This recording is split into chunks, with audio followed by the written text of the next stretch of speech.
अब बात करते हैं तहरीक इंसाफ के इंट्रा पार्टी इंतखाबात की, जो चैलेंज कर दिए गए। बानी रुकन अकबर एस बाबर ने इलेक्शन कमीशन से सदा की कि इलेक्शन बहुत भोंडे अंदाज में कराए गए।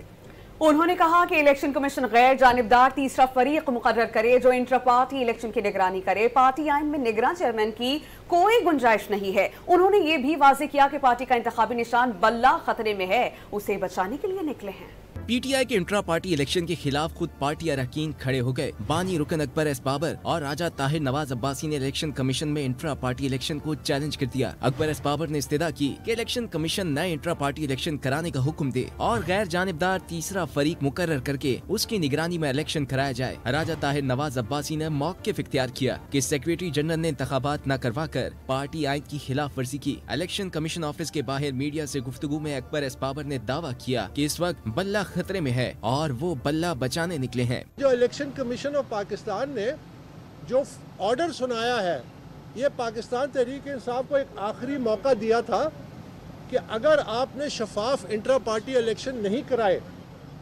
तो ये जो बल्ला है कानून के तहत ये आपसे लिया जा सकता है।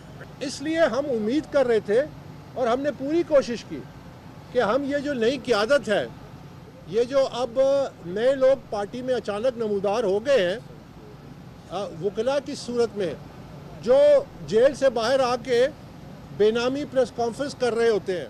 अकबर एस बाबर ने मुतालबा किया कि सरबराह पीटीआई खुद इंट्रा पार्टी इलेक्शन का लदम करार दें। बावर कराया कि पीटीआई की पार्टी आज में निगरान चेयरमैन की कोई गुंजाइश नहीं।